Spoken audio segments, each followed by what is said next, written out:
Howdy Ags, I'm Eric and welcome to Terrace Farming. Today I'm going to talk to you about plastics and which ones are safe and unsafe to use in your garden. Don't assume you can just reuse plastics that used to hold food or drinks in them. All plastics, usually towards the bottom, will have a code on them between the numbers of 1 and 7. These codes are there to tell you which type of plastics they are. This plastic has a number 1 on it, which stands for PET. These plastics are made for single use only and usually hold clear liquids or sodas. You can use these plastics inside of your garden, but it does have a downfall. These plastics, when exposed to intense heat, begin to leach, which means the chemicals inside will get into your plants and eventually you. We do use these inside of our garden from our hanging cherry tomatoes and for greenhouse, which is we cut off the bottom and we can use it to protect our plants from the frost or wind. Number 2 is high density polyethylene, or HDPE. These plastics are usually made for milks or juices. These plastics do not cause leaching and are resistant to high temperatures, which makes them safe for your garden. We currently use these types of plastics for our hanging cherry tomatoes. Number 3 is PVC, or polyvinyl chloride. These plastics are very harmful for your garden, and when exposed to intense heat, they cause leaching.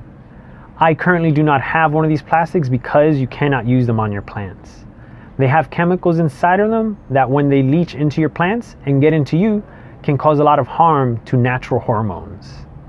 Number 4 is low density polyethylene, or LDPE. These plastics are usually made for bread wrappers, squeeze bottles, or even soil bags. We use these soil bags at the base of all of our crates to prevent soil from falling out. These are perfect for your garden because they're resistant to high temperatures and there's no leaching to be found in these.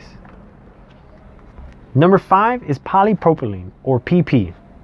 These plastics are usually made for yogurt containers or baby bottles. They're also found in a lot of pots for your plants. So these are safe to use because they are heat tolerant and do not cause any leaching. Number 6 is polystyrene, or PS. These plastics should not be used inside of your garden because they are not tolerant to high temperatures. When exposed to extreme heat, these plastics begin to break down and can cause leaching. These are known to have carcinogens inside of them, and these are also usually made for takeaway food containers or non-cardboard egg cartons. Number 7 are plastics that aren't made from the same materials between the numbers of 1 and 6. These plastics, at least some of them, contain BPA, which is a very harmful chemical for you and for your plants. Try to avoid these plastics at all costs unless you know they don't contain BPA. Now you guys know which plastics are safe and unsafe for your garden. Just to reiterate, plastics 1, 2, 4, and 5 are good choices for your plants, while plastics 3, 6, and 7 contain harmful chemicals that'll leach out into your plants and eventually get into you. So till next time, remember, experiment, be creative, and don't let space hold you back. Howdy Ags, we hope you enjoyed the video you just watched. Please like it and share with your friends and family. And don't forget to subscribe to our channel for future videos. Later.